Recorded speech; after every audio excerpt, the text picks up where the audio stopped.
welcome everybody.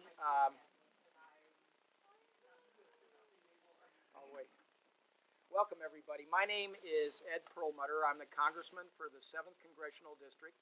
And Catherine Workus, retired Lieutenant Colonel who handles all of my military and veterans affairs and our office as a whole. We all like to welcome you here to the 7th Congressional District. I know we have some former Coloradans who are now Kansans. We've got some folks from the state of Washington here. We have family and friends and neighbors from all over the place here to participate in the ceremony where we are going to award Frank Dechant a medal that is long overdue for his service in World War II and for his time as a prisoner of war.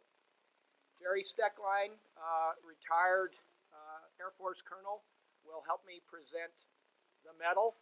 And it's just a great honor for us to be able to do this today. I know we have a representative of the governor's office and of Senator Udall's office here as well to participate in this ceremony. So I know too we have, let me just see how many sons we have here today. Would you please raise your hands? There's 1, 2, 3, 4 sons. You don't have any daughters, okay? How many grandsons and granddaughters in the audience today? So, okay, how many great-grandsons and great-granddaughters in the audience today? See, lots of great-grandsons, great-granddaughters. This is a ceremony for the entire family, for the service that Frank gave to the United States of America to help us all remain free, to keep this nation great. And so with that, I'll begin and just read a little bit of the background that's led to this medal. And we'll also kind of summarize the other medals that Frank has received as well. But specifically today, we will pin on his Prisoner of War medal. Okay? So we've got your Bronze Star and your good service citations, but we'll go through all of those as well. I don't think we want to take all the time to pin all of those on you. No, I was going to say to everybody, get comfortable because this is going to be a long award ceremony. So, Technical Sergeant Frank R. Dechant was born in 1923 in Antonino, Kansas, the son of John and Pauline Dechant. The farming family ultimately grew to include 10 children, 6 boys and 4 girls. I forgot to ask for nieces and nephews. I apologize. How many nieces and nephews in the audience? Okay, great. The farming family grew to 10. Due to the depression and the drought-induced Dust Bowl, the family relocated to Sharon Springs, Kansas, and ultimately to Denver, Colorado. The eldest son, Jerome, joined the peacetime Army Air Corps and had risen to the rank of sergeant when he was killed in action on December 8th, 1941 at Clark Airfield in the Philippine Islands. He may have been the first Denverite to have been killed in the war. His brother Cyril worked at the Boeing plant in Wichita, Kansas, and brothers Wilfred, Whitey, served in the Army in North Africa and Europe, and Florentine, Dave, the United States Marine Corps in the Pacific Theater, and Virgil, U.S. Navy, also in the Pacific Theater. Frank was drafted into the United States Army and was serving in an infantry unit in Belgium in December 1944. He'd been drafted in 1943, deployed to Europe in October of 1944. Okay, and then 2 months later, found himself in the Battle of the Bulge, which also is known as the Ardennes counteroffensive. His unit was actively engaged in fighting and spent 5 days attempting to locate Allied lines. So, for those of you who don't remember, the Battle of the Bulge was probably the biggest battle that we and the Allied forces fought in all of World War II. It was the most costly in terms of American lives and casualties.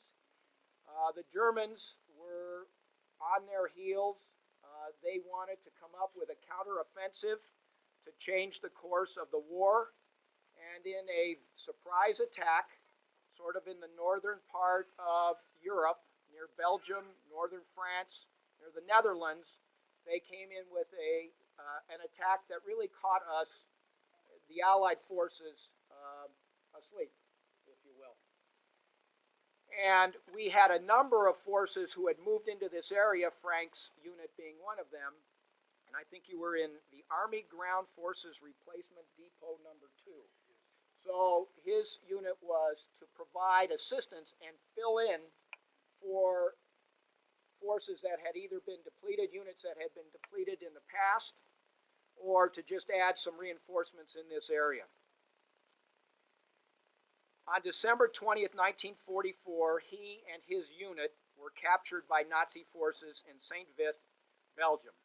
He and other prisoners were loaded into boxcars and transported to Stalag VIII-A, German prisoner of war camp located just to the south of the town of Görlitz in what is now Zgorzelec, Poland.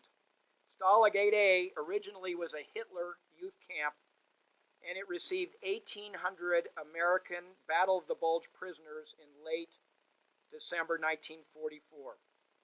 On February 14th, 1945, Valentine's Day, the Americans were marched out of the camp westward in advance of the Soviet offensive into Germany. The POWs marched continuously to the week of April 20th, 1945, and after spending the night in a barn at an unknown location in Germany, the POWs awoke to discover that the guards were missing and the doors were unlocked. Frank knew at that point that they were saved and liberated when he heard and then saw the Americans arrive to liberate these camps. He also knew at that time that if somebody didn't come to save them soon, he wasn't going to be around much longer, having dropped from about 160 pounds down to about 90 or 95 pounds, with forced marches that were 415 miles in length in very difficult weather and circumstances. Frank was airlifted out of Germany. He returned to the United States and was given 30 days rest and recuperation. He walked in unannounced to his parents' home in Denver only days after they'd been informed that he was missing in action. Can you imagine what a relief that was?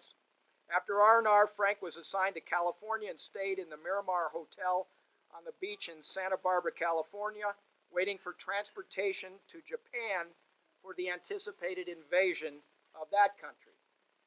And we were amassing our forces to invade Japan, but because we chose to drop atomic bombs on Hiroshima and Nagasaki, we were able to avoid that conflict, which was going to take many, many more American lives.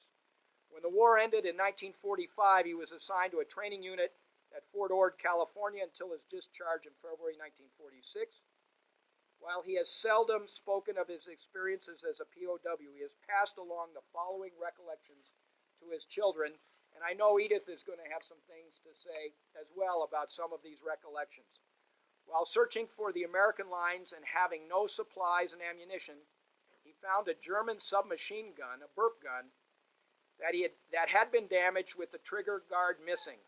While walking, he inadvertently touched the trigger with the resulting discharge, removing the seam of his trousers without hurting himself. When captured, he was wearing an American captain's coat, removed from an American casualty. Now recall, the Germans they wanted a surprise. They wanted it in bad weather because the American air forces were so superior to the Germans at that point. They needed the cover of bad weather. And so it was terrible weather during December and January and February of 44 and 45. So he had this coat on because the Germans thought he was an officer. They started to process him as an officer and segregated him from the enlisted men. He informed the Germans of his true rank to remain with his unit. When initially captured, he and several others were directed to dig graves in the frozen ground. They were under the impression that they were digging their own graves, but were assigned to bury German soldiers. During their initial transport to Stalag VIII-A, they were loaded onto boxcars, and during the 5-day journey, the train would halt, and they were required to move to adjacent cover because the train was being strafed by our own fighters and bombers, because we thought these were German transport trains. When, during the 5-day journey, there was only sustenance, including water, he was given barley soup 1 day in 5 days. And when he was liberated, as I said, he weighed between 90 and 100 pounds. Frank returned to civilian life and worked for Golden Motors Ford from 1946 to 1996. And I know we have a number of Duberbacks in the audience, and we thank you all for being here. He worked as a mechanic, a salesman, and a manager for the business, and was often recognized by the Ford Motor Company for his skills and accomplishments. In 1949, he married Mary E. Cachero, and they raised 4 sons. David, a retired Colorado peace officer. David, where are you? Because there are a lot of Davids in this audience. He's married to Karen with 2 children and 3 grandchildren. Richard, a retired business owner who's married to Barbara. Richard, are you here? He's way in the back. Brian, a retired mechanic and foreman with 4 children and 4 grandchildren. Brian, there's Brian over here. Bob, who's currently employed as a corporate safety manager, married to Julie with 2 children and 3 grandchildren. Frank has remained active in his retirement and is proud to have served his country. We honor his 5 brothers and 2 sisters, Rose and Esther, who have passed, and recognize his sisters Norm and Marilyn. Norm and Marilyn? Norm? Norma. You don't look like a Norm to me. I gotta say, I've gotta be honest. His wife Mary, Edith, his children, grandchildren, and great-grandchildren, and numerous nieces, nephews, and other close friends. Special thanks go to his nephew Jerry and sister Marilyn for their effort in organizing today's ceremony. The integrity, heroism, and sacrifice of Frank and his generation are the substance that fuels the freedoms that we enjoy today. Even through the hardships during his childhood and his experiences from the war, he has always put others first. This ceremony is a reminder of the countless men and women who sacrificed and faced unimaginable horrors during a time of their lives when they were younger than many of us here in the room today. We thank them all for their service, and especially we thank Frank today, and we want to now award him the Prisoner of War Medal, and Jerry will read the background of the Prisoner of War Medal. The Prisoner of War Medal is a military award of the United States signed into law and approved by President Reagan in 1985.